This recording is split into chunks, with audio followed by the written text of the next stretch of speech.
I set the bag of groceries down on the driveway and stared at the door to my garage studio. There was a padlock on it, not one of mine. I stood there for a moment in the October cold, my breath making small clouds in the air, trying to understand what I was looking at. I'd been gone 9 days. My brother and I drove up to his cabin outside of Sudbury every year in the fall, just the two of us, no phones worth answering, no obligations. I'd been doing that trip for 11 years. Everyone in my house knew about it. I walked around to the small window on the side of the garage and pressed my face to the glass. My workbench was gone. My photography equipment.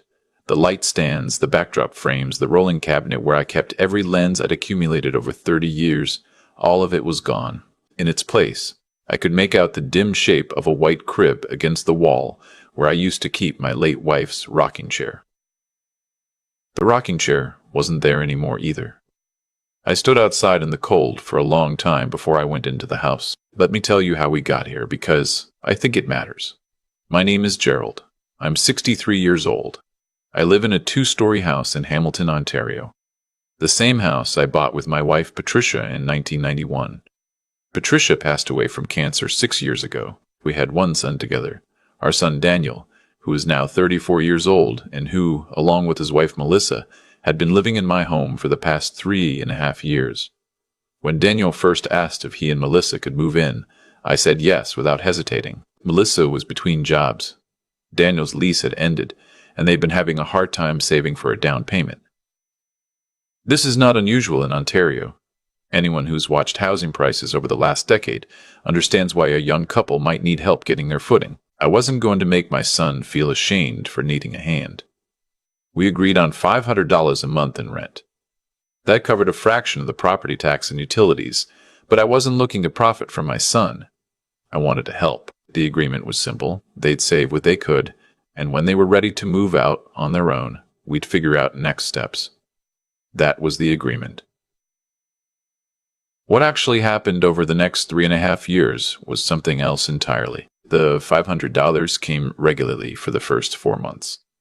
Then Melissa lost her second job, the one she'd found after I'd already said yes to them moving in, and suddenly $500 was too much. Could I take $300? Just for a few months? I said yes. 3 months became 8. 8 months became 1.5 years. Eventually, the payment stopped altogether, and when I brought it up, Daniel looked at me with genuine confusion on his face, like I'd suggested something unreasonable, and said, "Dad, you know we're trying. You know how hard it is out there right now." I did know. I also knew that Melissa had started a Pilates membership in February, and that Daniel had come home in June driving a used Audi that he'd put on financing. I knew these things not because I was tracking their spending, but because they lived in my house, and it's difficult not to notice. In the meantime, I kept paying the full property taxes, the utilities, the internet bill. When the hot water heater needed replacing, I paid for it. When the backyard fence blew down in a windstorm, I paid for it. I stocked the kitchen once a week, and over those 3.5 years, I could count on one hand the number of times either of them had brought home groceries. I didn't say anything. That was my mistake, and I own it. I kept telling myself that family doesn't keep score, that things would turn around, that one day they'd be settled and I'd look back on this and be glad I helped. My studio was the one place I kept to myself.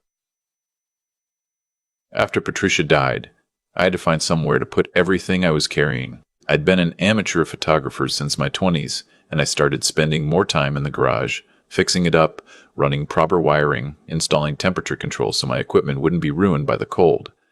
I built a decent darkroom in the back corner. I mounted a photo of Patricia on the wall above my workbench.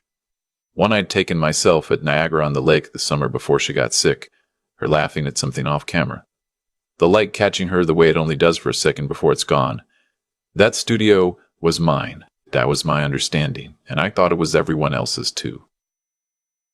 Melissa was pregnant. She'd told me in August, and I was genuinely happy about it. My first grandchild. I'd already started thinking about what I might build.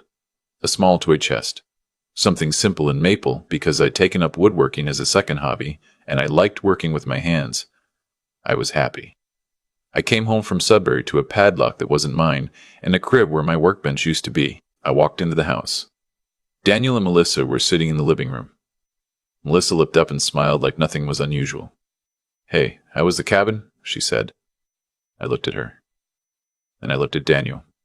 "What happened to my studio?" I said. Daniel set down his phone. "Dad, we talked about this. The baby needs a room. The spare bedroom is my office. We can't give that up right now. And the nursery needs to be on the main floor because Melissa doesn't want to be climbing stairs at 3 in the morning. I want to point out that no one had spoken to me about any of this before I left for Sudbury. There was no conversation. There was no asking. "Where is my equipment?" I said. "Where is the rocking chair? Where is the photo of your mother?" There was a pause. "It's all in storage," Melissa said. Her voice was careful and measured in the way that told me she'd rehearsed this. A climate-controlled unit over on Barton Street. We made sure everything was handled carefully. "You made sure," I said. "You made sure with my things. In my garage. On my property. While I was gone." Daniel stood up. "Dad, you need to calm down. This is a lot of stress for her right now. The baby comes in March. We needed to get the nursery set up, and we knew you'd make it difficult if we asked first. So we handled it." I want you to understand what he just said to me. He told me that they knew I'd object to my personal belongings being removed from my own property without my permission, and their solution to that was to simply not ask. I asked Daniel one question. "How much is the storage unit costing per month?" He told me $140. I looked at him for a long moment. "I want my studio back before the end of the month," I said. Everything returned exactly where it was. That is not a discussion.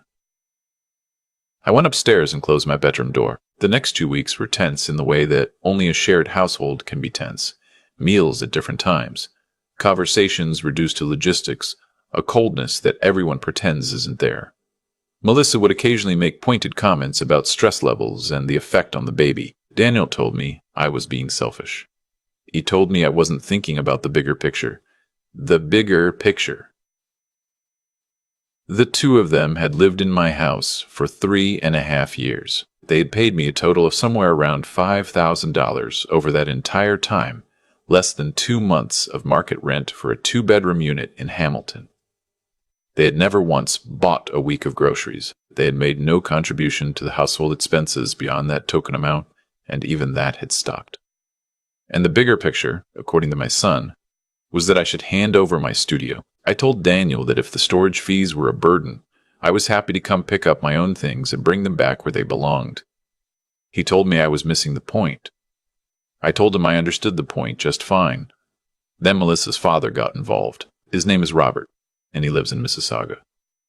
I had met him perhaps a dozen times over the years. A large man with strong opinions and a habit of speaking very loudly in situations that don't require it. He showed up at my door on a Tuesday afternoon. I hadn't been told he was coming. He sat down in my kitchen and he told me that I was creating an impossible situation for his daughter, that I was putting the health of his grandchild at risk through stress, and that any reasonable person in my position would understand that a nursery takes priority over a hobby room. I let him finish. Then I asked him a question. "Robert," I said, "in 3.5 years, have you ever offered to help Daniel and Melissa with a down payment on their own place?" He looked at me. "That's not the issue here," he said.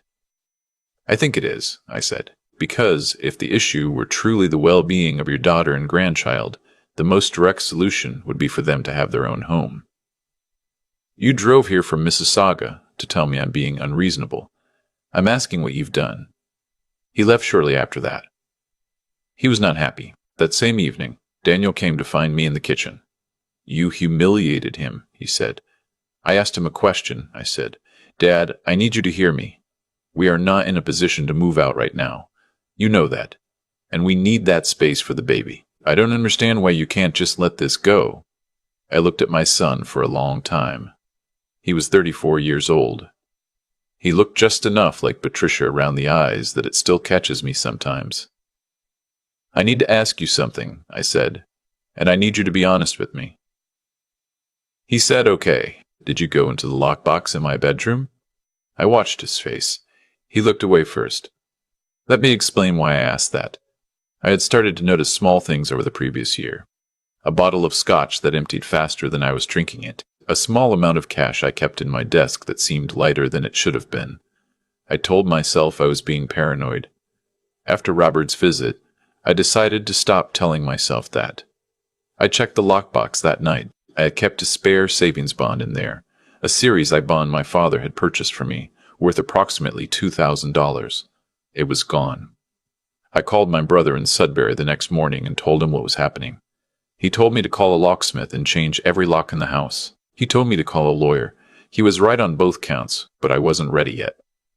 What I did instead was sit down and go through my finances very carefully for the first time in 3.5 years. I added up the unpaid rent, the groceries, the utilities, the repairs, the property tax that had been going up every year.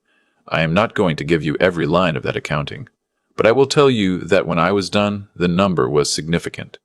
Tens of thousands of dollars over that time, when everything was included, money that I had spent housing and feeding and supporting 2 adults who drove a financed Audi and kept a Pilates membership while telling me they couldn't afford to save for a home of their own.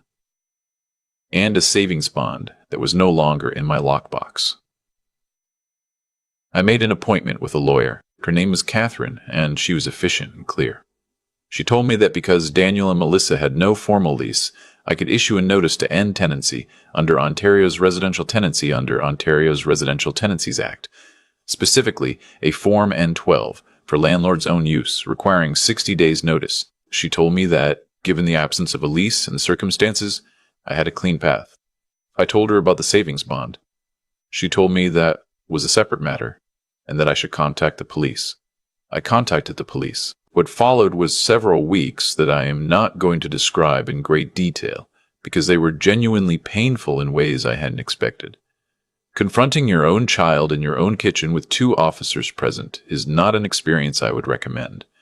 Daniel denied it initially. He then admitted to taking the bond temporarily and said he'd intended to replace it. He said Melissa didn't know. Melissa, for what it's worth, said nothing at all. The officers explained that this was a matter that could result in a theft charge. In the end, I agreed not to pursue charges on the condition that the bond be replaced in full within 30 days. I had a signed agreement to that effect. I served the N12 notice the same week. Daniel called me 3 times that day. He told me I was destroying his family. He told me that his mother would be ashamed of me. He told me that throwing out a pregnant woman was something he would never forgive. I want to address that directly because it stayed with me for a long time. Patricia was the most principled person I have ever known. She believed in accountability. She believed that love without boundaries wasn't love. It was just exhaustion wearing a kind face. She would have helped Daniel. She would have helped Melissa. She would not have allowed either of them to mistake her generosity for an open invitation to take whatever they wanted. I knew this because I knew her for 31 years, and because the woman in that photograph above my workbench, laughing in the Niagara-on-the-Lake light, was not someone who confused kindness with surrender. Robert called me again during the 60-day period. He was calmer this time. He asked if there was any way to work something out. I told him the notice stood. He asked what they were supposed to do. I told him that was a question I'd been asking myself for 3.5 years, and I was confident they'd figure it out. I want to be fair here. I helped them find transitional resources. There are rental assistance programs in Ontario, and Hamilton specifically has several. I provided Daniel with the information. I told him that if he needed help with a damage deposit on a rental, I would consider contributing, once, as a gift, with no expectation of repayment and no strings attached. That offer stood. He didn't take me up on it. Robert apparently helped them with a damage deposit in the end, which I note without particular satisfaction, but with the observation that the resources were there all along. They moved out on a Thursday in January, 2 months and 4 days after I served the notice. It was cold. I helped carry boxes. Daniel and I didn't talk much, but we didn't fight either. When the last bag was in the car, he paused by the door and looked at me in a way I can't fully describe. Not angry, not exactly, but something more complicated than that. "I'll pay you back," he said. I told him I hoped he would, and not only because of the money. The savings bond was replaced in full, as agreed. The day after they left, I went out to my garage. It took me the better part of a weekend to get everything back the way I'd had it. Some things had been handled carelessly in the move to storage. A lens filter cracked, the darkroom curtain torn along one seam. The rocking chair had a small gouge on the left armrest that hadn't been there before. These things bothered me more than I'd expected, and I gave myself permission to feel that without turning it into something larger. The photograph of Patricia was undamaged. I hung it back above the workbench. I stood there in the cold garage with my breath making small clouds, and I looked at her laughing in that October light, and I felt something in my chest loosen that had been knotted tight for a very long time. I have spoken to Daniel 4 times since January. The conversations are careful and short, the way conversations are when two people are trying to find their way back to something without quite knowing the path. He and Melissa had the baby in March, a girl. He texted me a photo. She has Patricia's eyes, or I think she does, though I know that might just be something I want to see. I haven't met her yet. I think I will when enough time has passed. I updated my will in February. I won't say what it contains, except that it reflects what I actually want, rather than what I assumed would never need to be said out loud. I am spending my evenings in my studio again. There is a piece of maple in my workshop that I've been shaping slowly into a small jewelry box. Nothing elaborate, just clean joints and a good finish. The kind of thing that takes longer than it needs to because the point is the making of it. I don't know who I'll give it to. Maybe it doesn't need to have a destination yet. I am 63 years old. I own a house in Hamilton. I have a daughter-in-law I don't fully know, a granddaughter I haven't met, and a son I'm not sure knows yet what he wants to be. And I have my studio back. I go out there in the early mornings before the neighborhood wakes up, and I develop what I've been shooting, and I sit with my coffee and look at the wall where Patricia's photograph hangs, and I think about the difference between helping someone and disappearing for them. It's not a small difference. I just needed a padlock on a door to finally understand it. There's something I've learned from all of this that I didn't expect to learn. Not about my son, not about his wife, but about myself. For 3.5 years, I told myself that staying quiet was the kind thing to do. I told myself that a good father absorbs the difficulty, keeps the peace, and doesn't make his child feel small. What I didn't understand then is that silence, held long enough, stops being kindness and starts being a kind of lie. I was pretending that what was happening in my own home was acceptable, because naming it felt too costly. And in doing that, I wasn't protecting anyone. I was just delaying the reckoning that was always coming. The actions we take, and the ones we don't take, have a way of compounding over time. Every month I said nothing about the unpaid rent. I made it slightly easier for Daniel to believe that his arrangement was reasonable. Every time I restocked the kitchen without a word, I made it slightly easier for Melissa to believe that my home was simply available to them on whatever terms suited them best. I didn't cause their choices, but I made those choices easier to sustain. That's not a comfortable thing to sit with, and I think sitting with it honestly is part of what it means to act with integrity. Because integrity isn't only about how we respond to the wrong things other people do. It's about how clearly we see our own role in the situations we find ourselves in. Daniel made the choice to take that savings bond. Melissa made the choice to padlock a door that wasn't hers to padlock. Those were their decisions, and they carry the weight of them. But I had made years of smaller decisions that quietly taught both of them that there were no real consequences in my house. That's on me. What changed wasn't my circumstances. It was my clarity. The moment I stood in front of that padlocked garage door, something in me stopped negotiating with what I was seeing. And I think that kind of clarity, the willingness to see a situation as it actually is, not as you wish it were, is something that takes genuine courage to develop. It's easier to rationalize. It's easier to find one more reason to wait. The hard thing is to look at what's true and decide to act from that truth, even when acting is costly. I didn't serve that notice out of anger. I served it because it was the honest thing to do, for Daniel as much as for myself. There is nothing kind about allowing someone to continue in a pattern that diminishes them. My son is a grown man. He needed to find out what he was capable of when the floor stopped being held up for him. I hope he's finding that out. As for me, I'm in my studio most mornings now. I make things with my hands. I take photographs of ordinary light falling on ordinary things. I drink my coffee and I look at Patricia's photograph and I feel, most days, like a man who finally decided to live in his own life instead of quietly disappearing from it. That's not a small thing to get back.